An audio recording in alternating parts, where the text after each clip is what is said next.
Hey guy, welcome back to another episode of Hopefully My Camera's Autofocus is Working. Today I want to talk about how to light a short film, how to make your films look more cinematic just by using lighting. Now one thing I don't get is people say that lighting is important, but then when it comes to making a short film, they totally ditch it and they just don't use it. And I think in order to make something look cinematic, you really have to focus in on the lighting. So without further ado, let's get into the first tip. Okay, now before you start making your short film, you're gonna figure out what type of lighting you'll be using. High key lighting or low key lighting. Now if you don't know what these terms mean, don't worry, because I'll explain, because that's the point of the video. I say stuff and then I explain what it is. Anyways, first let's talk about high key lighting. Now I very much hate high key lighting. I hate it because basically what high key lighting is having everything super soft and everything is really bright and there's no contrast in the scene. There's barely any shadows. It relies heavily on like fill lights and stuff, and I personally don't like it. Now high key lighting is usually used in like sitcoms and in commercials. It's also used in beauty videos. Now, I'm not beautiful, so once again, I personally hate high key lighting because it takes away all the depth that lighting brings, and I just hate it. If you use high key lighting, I will call grandma with the inhaler, and she will slap you. She will slap your cheek. Let's talk about low key lighting. Low key lighting is the exact opposite of high key lighting. It's very shadowy, very moody. It's usually used to make your short film more dramatic. Now, when you're doing low key lighting, you can totally forget about a fill light. There is no fill lights in low key lighting. There's a lot of contrast, a lot of dramaticness, you know? Oh my god, these trucks. I don't know if you guys can hear them, but there's so many damn trucks outside my window, and it's annoying me. It's very annoying. Trucks, stop trucking. Low-key lighting is usually used for horror movies, for, like very dramatic movies. It's a very serious type of lighting. If your short film is very serious, you're probably going to want to use low-key lighting.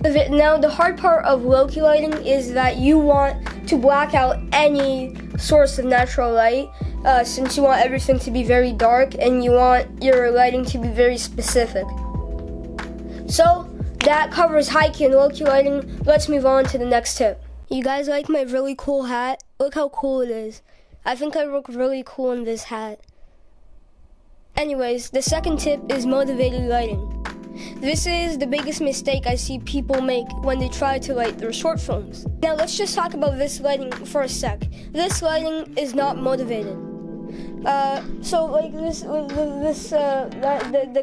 kicker light I have right there, it's not motivated from anywhere. It's just kind of coming from nowhere. This key light, there's no motivation for it.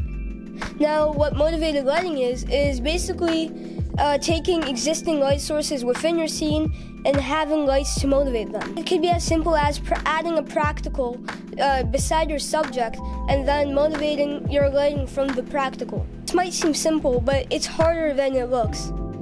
The biggest mistake I see people make in motivated lighting is white balance. There is this like really professional filmmaking channel, and when they were talking about motivated lighting, they put like a daylight balanced light beside a very warm light as motivation. It doesn't make sense. The light coming from the desk lamp would be warm. It wouldn't be daylight balanced. So you really have to look out for color temperature. If the motivation for your light source is coming from the moon, your color temperature should be very cool, because the color temperature coming from the moon is a very cold color temperature. It's not tungsten. If you have like a desk lamp, usually desk lamps are tungsten balanced. So you want to have your artificial light source also be tungsten balanced.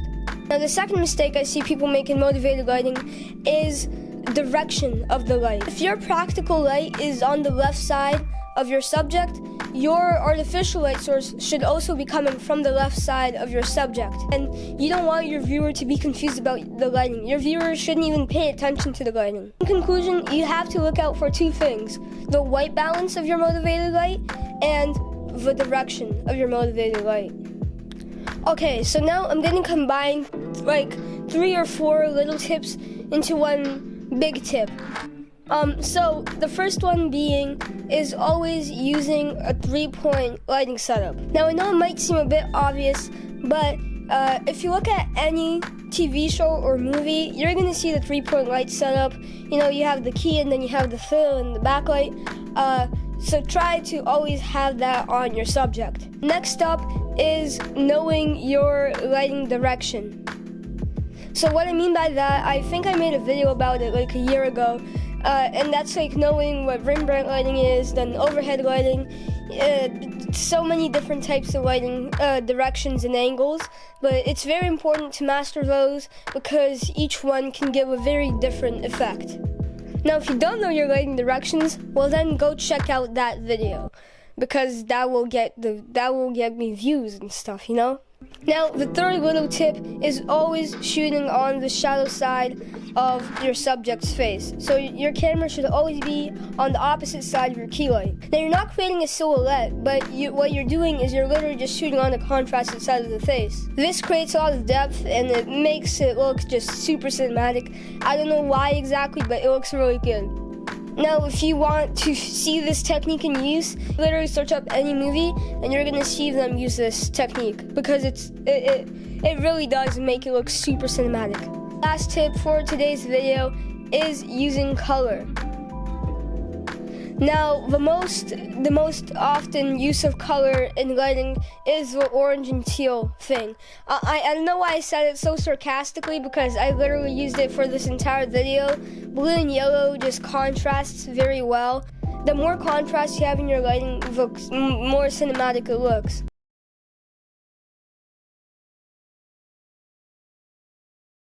Hey guys, thank you so much for watching today's video. Hopefully you enjoyed the format I made it in.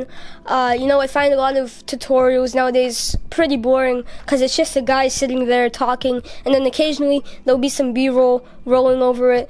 But so I try to make it as interesting as possible visually. So yeah, hopefully you enjoyed it. Please like the video, comment, maybe subscribe, and I'll see you next time, where me and Jeff Bezos are going to be throwing money at the moon instead of paying our taxes.